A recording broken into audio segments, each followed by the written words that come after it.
Welcome to this last press conference of 2017 by Her Excellency the Governor, and also her last press conference before she departs Montserrat at the beginning of January. The format will be as usual.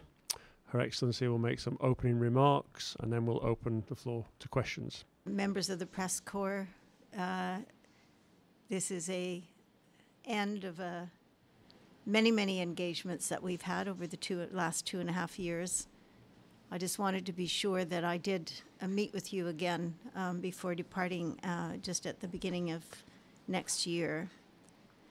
And of course, this being the Christmas season, this being the end of my term, this being the end of the year, I've made quite a lot of public comments recently, so you may have heard them. But I wanted to take this opportunity in particular to engage again with the press corps for a final time. I'm going to extend my thanks at the end after we've had questions, so don't think that I'm being rude by not thanking you, which I do sincerely. But I thought it would be useful to begin as a summing up, just to touch on the main areas that I highlighted in my first press conference as governor a year and 2.5 years ago or so. So I'll just raise those 3 sets of questions. I first looked at what pathways we could take to lead Montserrat to success, how we could tap into the island's potential. Remember, I referenced honoring, our traditions and embracing the future. Secondly, I asked a set of questions around how we can make a positive change in the areas of safety and security, which is a responsibility of the governor. And also in that, how do we best protect children and the vulnerable? And finally, what steps do we need to take to improve Montserrat's public service, which, as you know, the governor is the head of the public service, delegated through the deputy governor. And that's been a very busy and inspiring area for me during my tenure. I'm not suggesting or directing what questions you might ask, but I thought it might be quite useful to discuss perhaps the degree to which I, as governor, have helped Montserrat accomplish progress in these areas. So with that very short introduction, I would like to open it up to questions, and then I will make some closing remarks. Looking back at the highlights that you just gave us, one of the things that we would note is that you actually came in at the same time as the new government. So first of all, talk us through that whole process of working with a fresh team, most of who did not have governmental experience on that level. What was that dynamic like, and how do you think it could be better in the future for transitions like that? One of the most critical ways that I engage with the government is through cabinet. And I consider cabinet to be a very important forum because it's where government business basically gets done, and it's where consensus is necessary, but also it's where everything comes together. It's where the analysis that's provided by public servants to ministers on the basis of evidence and so on shines or doesn't shine, and it's where the arguments that ministers make for the submission that they're making, how they make those arguments, and it's about how we work as a group. And I have to say that, and I know this from talking to cabinet ministers, that I've enjoyed very much working with cabinet. I've enjoyed the discourse. I've enjoyed very much how we've learned together to be as a cabinet, because as you know, the Constitution actually refers to the governor as the president of cabinet, so the governor leads cabinet. It is the place where you learn most about the whole scope of the business of government, because it's everything is included there, including the areas of my own responsibility and that of the deputy governor. So I would say that for myself, as well as cabinet, was as well as the cabinet themselves, was the best introduction and the best focused sort of learning experience. I think one of the key things that has been a learning experience and something that is, I think, sometimes difficult, is the relationship between ministers and PSs, and the relationship between the political part of government and the public service. And our Constitution lays out very clearly a division of that, and I think that's very important for a place as small as Montserrat. And I think that is sometimes difficult, but it is something that I think I've strongly advocated, that we keep those two things separate as much as possible. So I think that was another learning experience, is just how that works and what the mechanisms are, and how sacrosanct, in fact, it has to be that the public service is allowed to operate, and particularly when it comes to human resources, without any political interference and in a fair and transparent manner. We have had, I think, some weaknesses in our administration of human resources in the past, and I think that has complicated things, both for the government coming in fresh and for myself as governor. But I think that we're on a good path. We've done a lot of work in that year. What would be your guidance to the incoming governor about how to continue this pursuit of excellence as it relates to developing a better public service? I think that the Empowering Excellence program is now well underway. It's very well embedded with the private sector as well as in the public sector. It's well managed, and it's has senior oversight from a cabinet committee, which I chair along with the Deputy Premier. So I think that certainly in fact I have advised that this is a very robust mechanism, and it's well established, and as the governor, the incoming governor will have the responsibility of leading this. So I would say lead this. I would also say that human resources is one of the things that has occupied a lot of my attention and a lot of my time. So you have to really understand how it works and how it works in the Montserrat context, including the presence of the operation of a public service commission, and understanding both the Constitution and general orders and the coming to implementation of the Public Administration Act, and a lot of other acts too that pertain to the operation of the public service. How satisfied are you, apart from the HR public service reform, that we are on that sustainable path, dealing with other issues? I'm quite satisfied that we have some very good foundations, but I'm not a person who thinks that once you have a few things in your pocket, you can just sort of sit back, because continuous change is a reality, and continuous change is continually resisted in a very natural way. So I think we have to just persevere, and I don't think we should take anything I don't take anything for granted in terms of sustainability. But I think there are some things that obviously are there and very visible and very prominent, where there's no turning back. Areas such as the reform of the prison, which is not complete, but certainly we've done some very significant things there.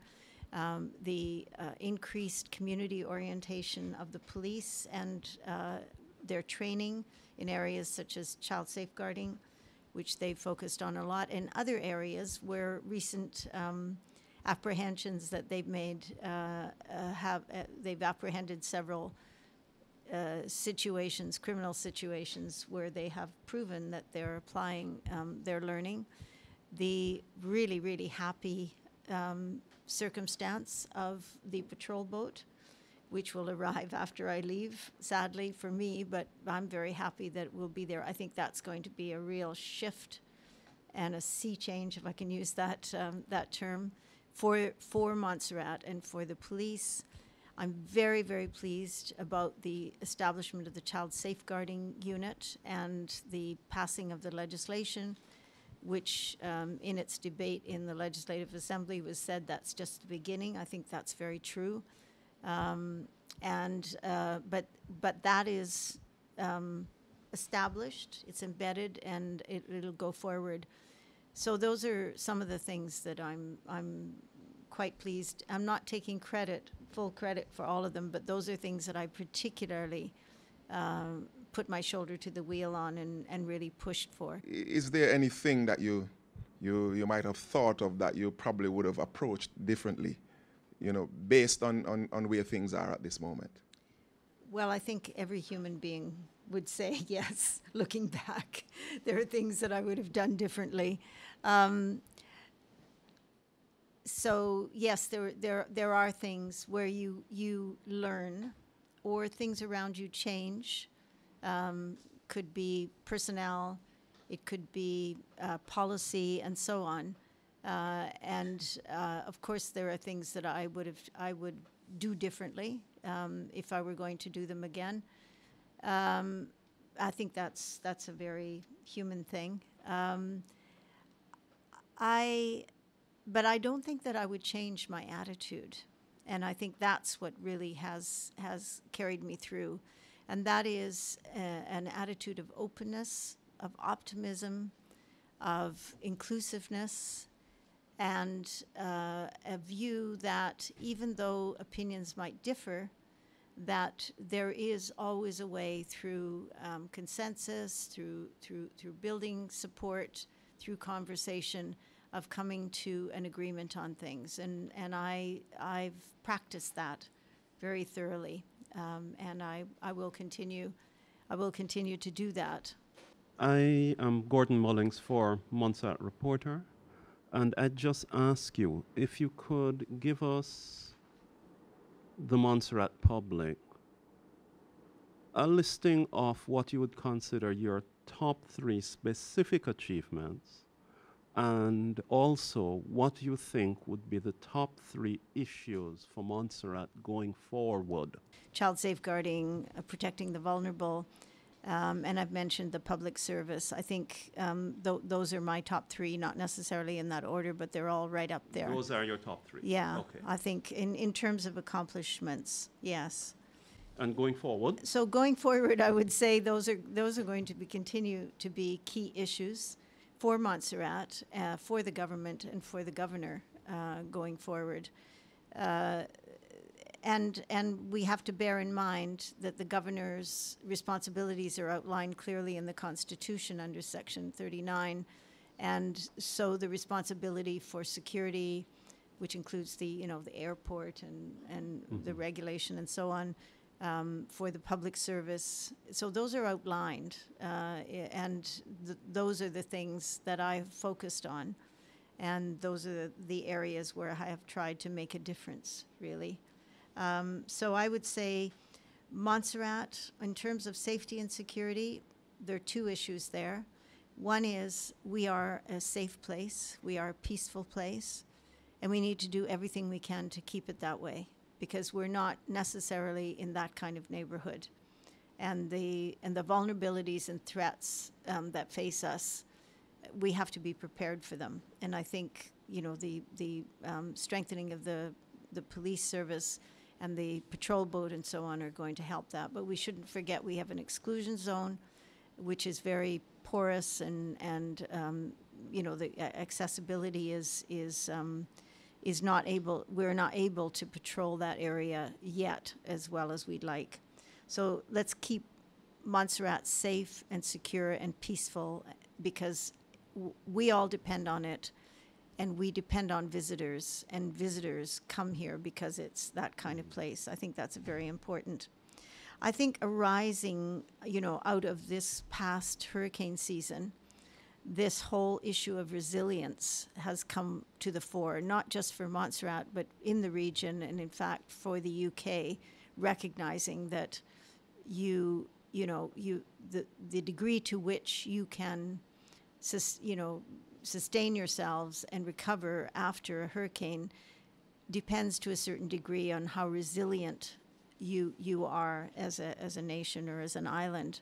And that includes the way we administrate ourselves, but also our infrastructure and then our mechanisms and methodologies for preparation and response. So I think that's come to the fore. Our experience this year, thank God, did not involve a major disaster as it did in some other territories and in the sovereign countries in the Caribbean. But we learned a lot of lessons this time, and there's a lot to be tightened up on. And the other thing we learned is that we are very good when it comes to pulling together. I don't think that's a lesson for Montserratians, because I think they know that from the things they've been through. But we haven't had major threat of disaster since, well, for 5 or 6 years. And I think one of the things that I noted, particularly in the discourse, public discourse on the radio and so on, was this continuous reference to the way Montserratians pull together and how they use their experience of those difficulties that they've had in the past with Hugo and the volcano. And I think that spirit was very much rekindled. And I hope that continues. I think that's very important for Montserrat, particularly because the makeup of the population has changed. And that sense of cooperation and resilience needs to include all Montserratians if it's going to be successful. And then I would just say the whole issue of vulnerability of children, child safeguarding, the tightening of our legal structures for dealing with that, the movement away from an attitude that a prison is for incarceration, but it's for rehabilitation and it's part of the community. I think those are important things for Montserrat to embrace. We have a lot of work to do in terms of redrafting legislation and so on and so forth. And I think that's going to occupy us going into the future as well. Thank you. If I may follow up, I'll observe that in the recent Joint Ministerial Council, the 17th paragraph, the United Kingdom and the overseas territories jointly commit to ensuring social, political, educational, economic progress. This is, of course, directly from the UN Charter Article 73 on overseas territories on that like. I would like to focus a little bit on the issue of economic transformation. Going forward, where do we see the ensuring of economic advancement of Montserrat? Okay, well, first of all, let me say that area that you're asking me is not my domain, aside from my responsibilities in good governance. That is the Premier's domain, and I wouldn't speak for him on that. I know he has vision, and I know he's quite capable of articulating it. I would just say that from the observations that I've made and the conversations that I've had in cabinet and so on, is we know that tourism is a mainstay, that developing not just extractive industries, but productive industries in Montserrat is something that people are looking at and using our resources and our young people, making sure our young people have an opportunity. So I'm not articulating an economic policy or an economic strategy. I will leave that to the Premier to do. If I may.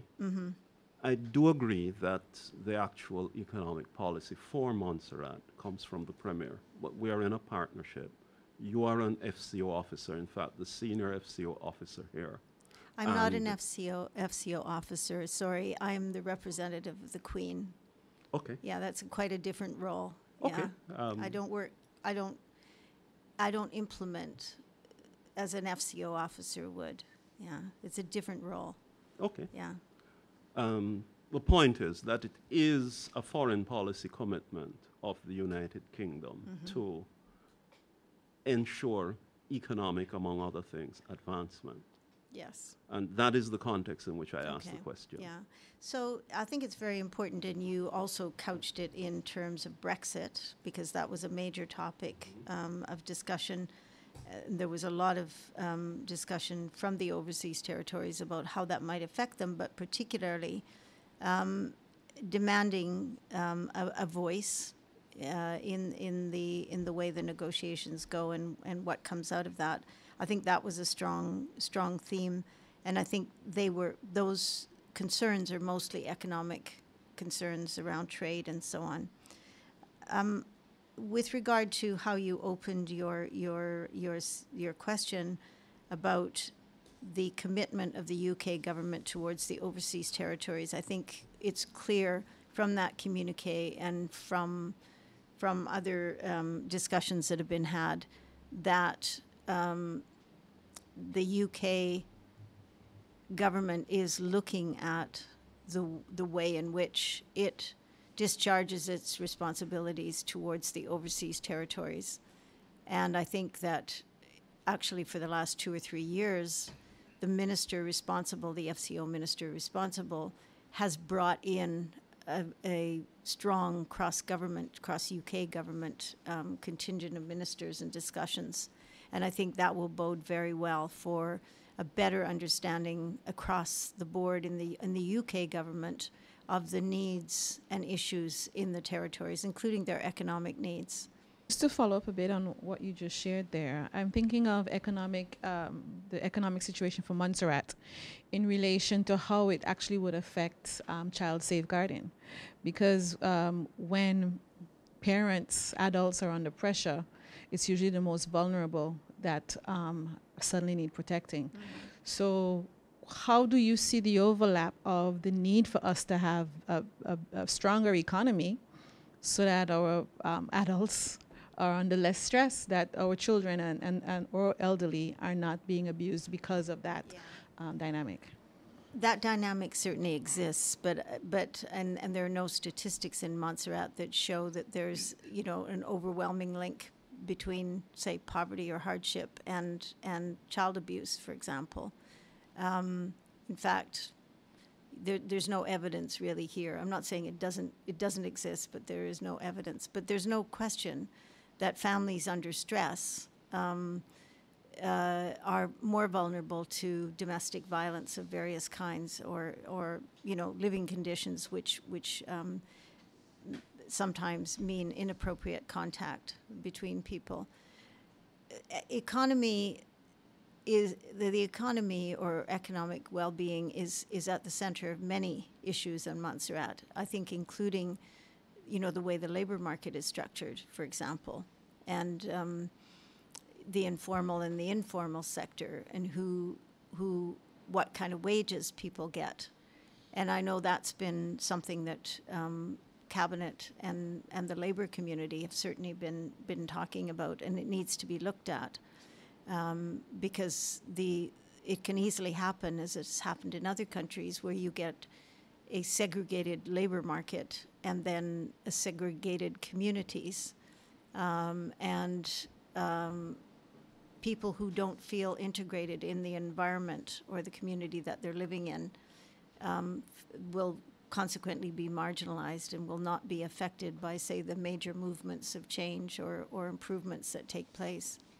So I think these things are all connected, absolutely, and they have to be thought about very carefully. And I do know that in the conversations that I've had with people as the economic strategy was being developed, the growth strategy was being developed, I did emphasize that these kinds of social dimensions should be considered. It's very important, and I'm sure I haven't seen the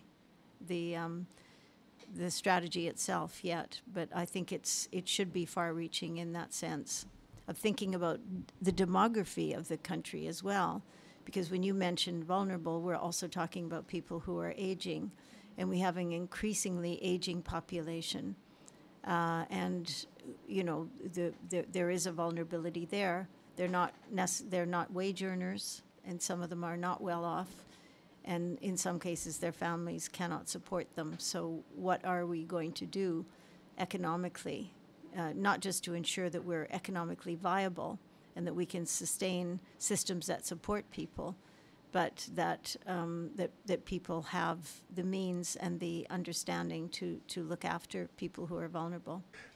Going back to security, and might I say that it's not necessarily a plug for the Royal Montserrat Police Service, but be it as it may,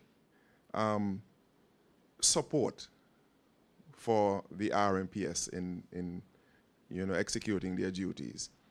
In light of what we had this week with this Bulgarian coming ashore, this unmanned aerial vehicle, or drone as we call it, through the Ministry of Communications and Works ICT program, I was earlier at handing over of this key piece of equipment to the RMPS to help them.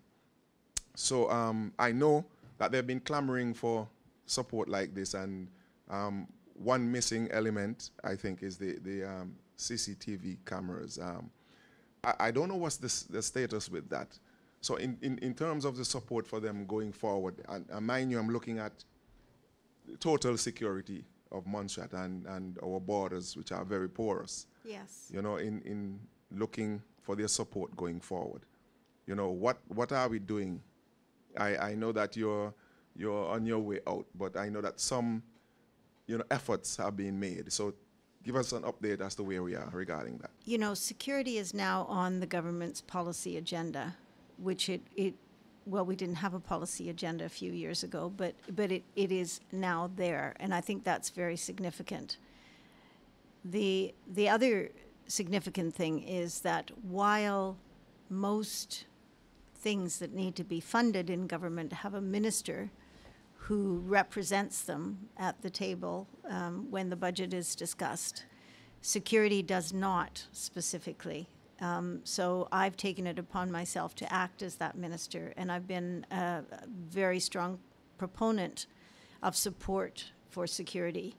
I think security is still underfunded, and I think, you know, I work very closely with the commissioner. You know, he reports to me, and I meet with him weekly, and we discuss these things quite often. And there is a degree of frustration with that, but I think there is a degree of relief as well, because we're getting somewhere on that.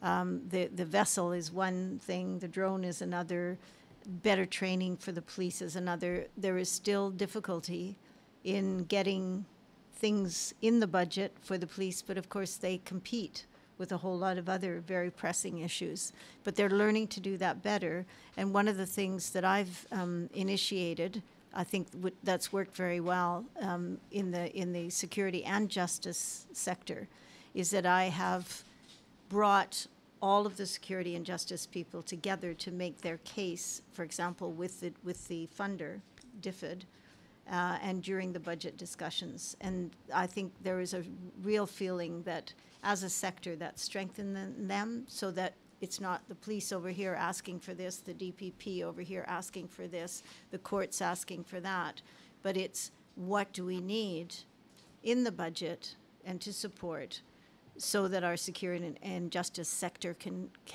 function. Because as you know, the police can do a very good job, but if we don't have a good court system, or we don't have a well-supported prosecutor's office, and so on, or good laws for that matter, the wheels of justice don't turn as well as they should. So there is a greater interdiscourse between these segments, and also the establishment of the Justice Board, the Criminal Justice Board, with the and the Child Safeguarding Board too, which is an interdisciplinary, multi-agency thing. So I think we're getting there where these agencies are benefiting from being able to not only handle cases together and handle matters together, but also make their cases for resources.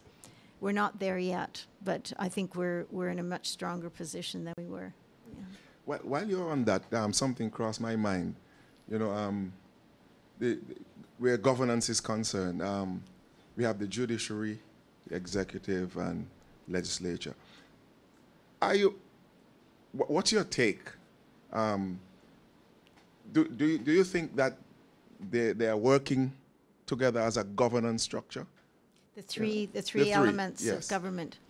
Well, they have to be careful about how they work together, of course, because the judiciary needs to be separated from the executive, which it is. And I think that I don't see any major problems with that. In terms of the legislature, they are reviewing legislation. They do look very closely at the conduct of the police and the conduct of the security bodies. I think one of the things that will strengthen that in terms of the legislature itself being more involved in security issues is the revival that I've recently done of the National Security Council, which is basically cabinet plus the leader of the opposition. But that body is constitutionally mandated to advise on issues of security and also issues around disaster as well.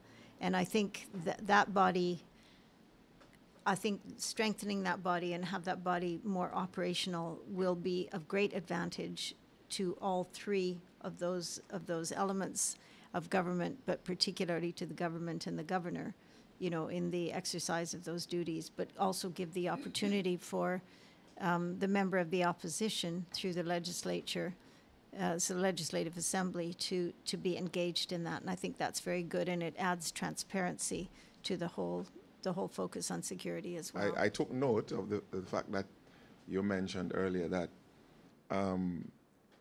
people's earnings are being looked at, and I hope sooner rather than later, because a lot of ills could result from that. And I know that Nerissa would have asked that question earlier, and you would have responded. Yeah. So there is a committee that's looking at minimum wage, which has been publicized. So can you share a little bit more with us in terms of their mandate?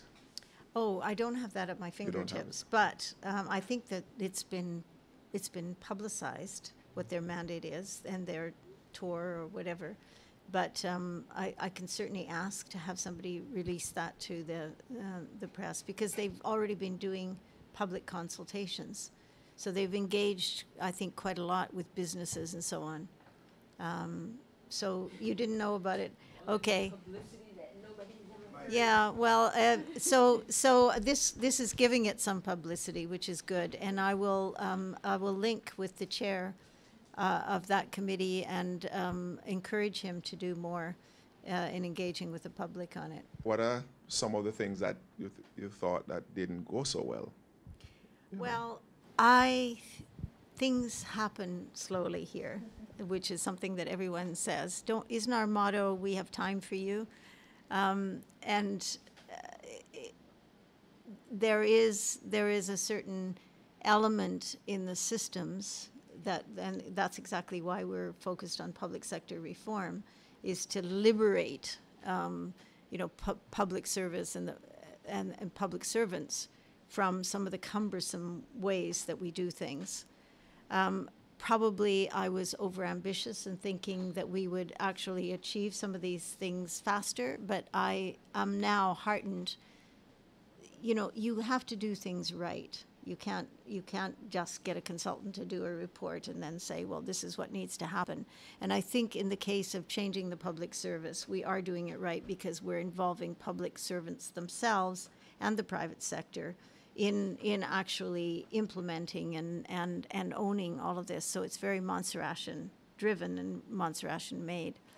But it did take me a year, I think, to figure out how we were going to tackle this issue. And I have a feeling that if I'd come with a baked idea, I think it wouldn't have worked. But I wish that I had been able to start that a bit sooner, because I would see now the more of the product of that, although it's going along very, very well. Other things that didn't go so well, I think on the funding issues, you know, being able to see the better management of the budget, particularly around execution of the budget and prioritizing. I think I've worked on the sidelines with that and sat in cabinet and discussed with my colleagues that, and that hasn't, I think, quite taken hold as well as it had. I think the relationship with the UK government, I think that's now, I think there are some openings for that, but I think I've observed that has been difficult at times, and that has prevented, I think, the government of Montserrat and the government of the UK, through DFID in particular, from reaching a common understanding of how to move ahead on things, and quite often not having a common understanding on that. So I've done my best to try and mediate some of those things. So there's H, you're saying that there's still some work to do, some continuation. Oh, absolutely. Along those lines. Absolutely. But I think that there's, as I mentioned, and Mr. Mullins introduced that idea about, what was happening at the JMC and so on, that there's a wider kind of understanding across government and a better dialogue across government around that, and that there's policy and there's funding, and the two need to come together better. And so we have a more active engagement across government, and I think that's going to be very positive. Now, going back to about 2011-12, thereabouts, there was, in fact, a memorandum of understanding, which was primarily with the FCO. Mm-hmm. But I think that there is a question that perhaps the way forward could be through some sort of memorandum of understanding towards development partnership or something like that. Well, from time to time since then, at least since I've come here, there have been various approaches to setting out a memorandum of understanding, and I can't, for many reasons, it has faltered. The interest on either side not being carried through, but I've often thought that the first step to a memorandum of understanding would be an agreed principles of engagement, and we've had some discussions between the government. In other words, here is the way I'm approaching this relationship. Here are the things I will do. Here are the things I expect you to do in terms of the way we relate to each other. And I think those kinds of discussions, they do take place now through a high-level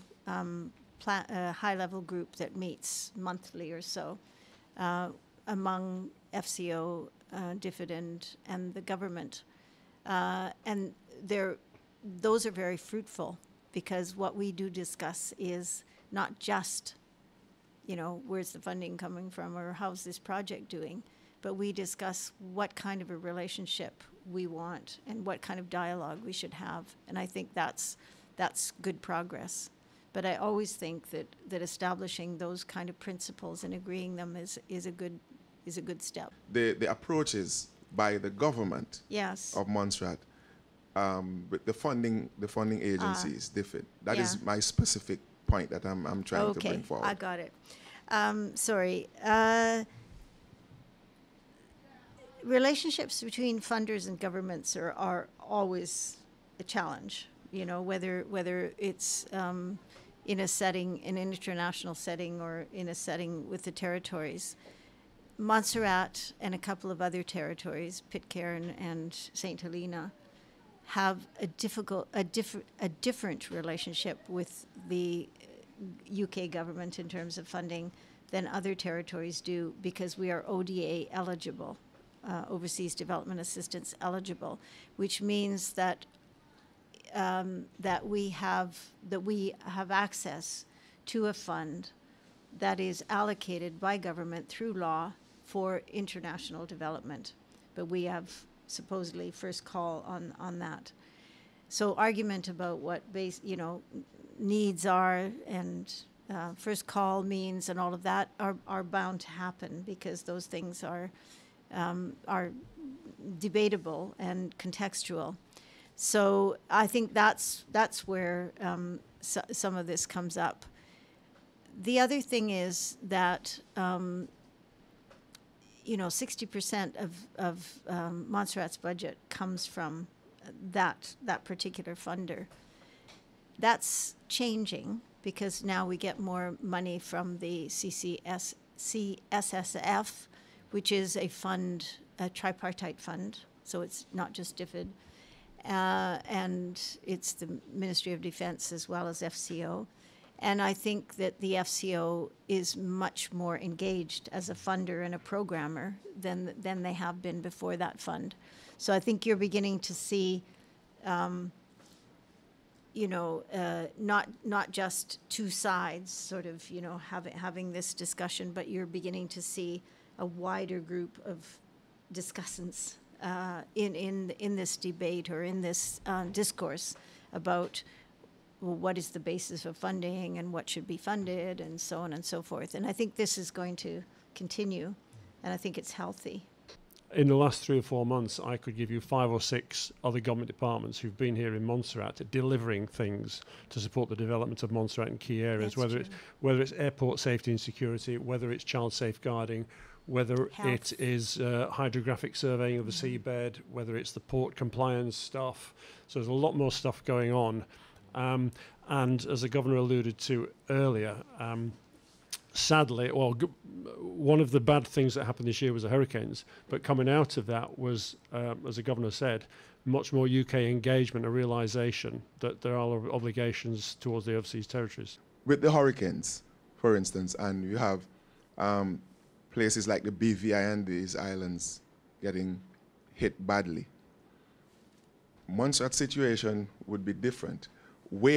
How do you apply that first call that is being so highly touted?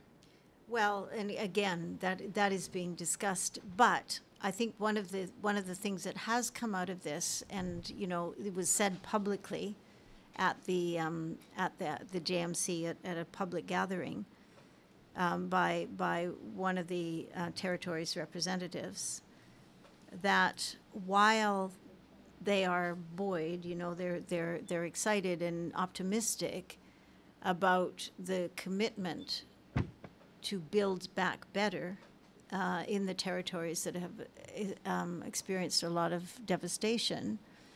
They recognize, and they actually, these are not my words, these are the words that were spoken publicly, is that they don't want to be like Montserrat 20 years later. That there's some lessons to be learned there. And that point, I think, was put forward by our Premier as well during those meetings. And I think that's something that the UK is, government is paying attention to, because, a lot has been done in Montserrat, but, that we're as some people would put it, we're still waiting. So there's lessons to be learned there on both sides about how to make sure that what we're looking at is actually building back better and is establishing a resilient, whether it's infrastructure or relationships or administration or whatever, that all of the territories should have a clearer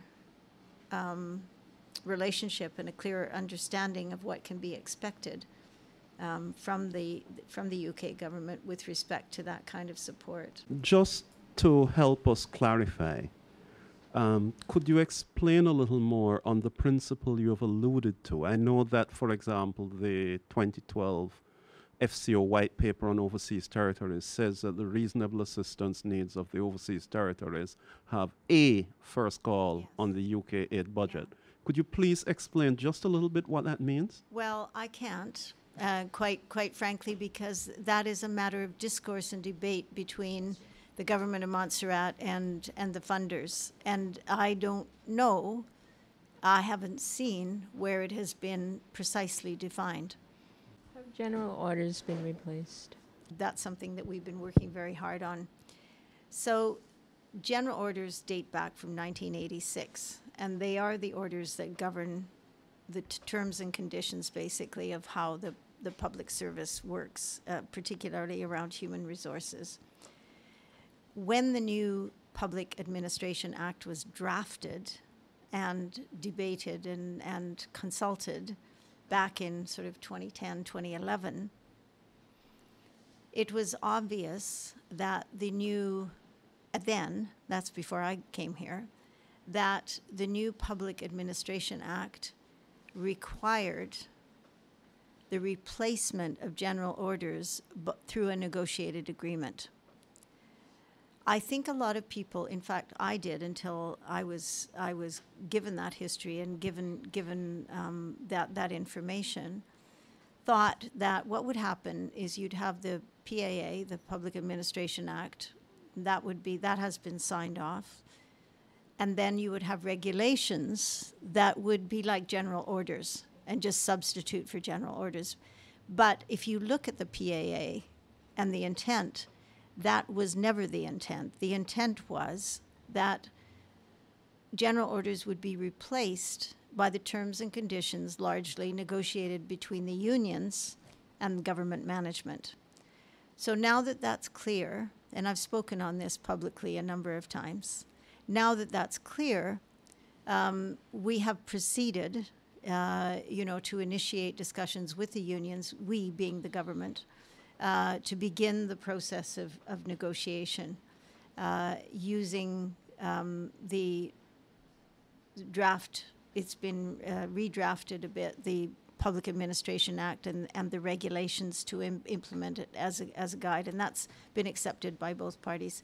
So it's going to happen slower than I would have wished and that anyone would wish, but I think the good thing about that is that it is going to be negotiated. That's very progressive. We haven't had that before because general orders have basically been imposed on public servants. The majority of public servants are represented by union? Yes. Oh. Yeah.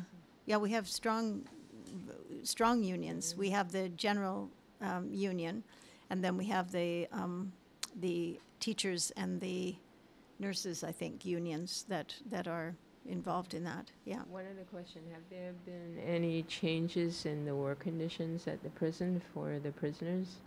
And what changes have been made and why? Okay, well, we've done quite a lot of publicity around this in the past, and yeah, we've published it. I've talked about it in the press, but I'm happy to answer the question. Specific question. Yeah. Have the rate of pay been reduced at the prison recently? For who? For people, the prisoners No. that work? No, Okay. it's been Okay, increased, thank you. actually. They didn't actually have any pay before, and now they have it. So it hasn't been reduced, it's been put into place. Yeah. What was happening was that families were providing money to prisoners, whether they were convicted or on remand. And now there's a payment scheme for all prisoners who have been convicted, and they earn their money according to the tariff, where they are on the tariff. I'm sorry, I'm talking about specific work. If I have a skill and I'm in prison and I do things, I make bricks or whatever. If you're working in The- prison, then you get paid for it. Yes. Right. Okay. Yeah. And the percentage that's taken by the prison and what's given to the prisoner hasn't been modified. As far as I know, no Okay. percentage is taken by the prison. Whatever is given to the prisoners, they are free to spend within reasonable means on what they wish to spend on. I really do enjoy the press conferences because you're speaking about what's on your minds, but also the public's mind. And that is a really good way for me, not only to understand those issues, where those issues are coming from, but to have to articulate you know, where I stand or what my opinion is on them. So you've been wonderful. You've been challenging, which I appreciate. You've been probing, which is what a good press corps should be. But you've also been, I don't know, you've been warm. You've been real, you know, and I've appreciated that very much.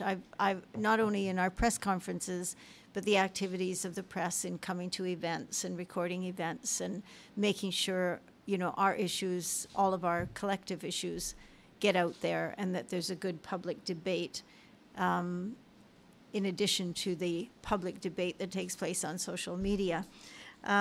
So I think, I just think that you're moving in the right direction. I know we've had discussions about how you want to, you know, organize yourself around, what is it, not regulation, but these self-regulation. Self-regulation and professionalism, and I think that's all good. But it's your call, and it's your movement. So that's what I wanted to say, just about how much I value these interchanges, and I appreciate that we're all very busy right now, and that you've turned out and you've spent an hour with me. That's great. I really do enjoy these sessions, and I value them highly. So it will be up to my successor to determine how he wants to relate to the press. Certainly my encouragement would be to continue to have regular press conferences. I would like press conferences with DFID there. We'll see how that works with the new configuration of representation here. I think that's very important, so you can, because I cannot be a spokesperson for DFID. That's not my role, and I shouldn't be doing that.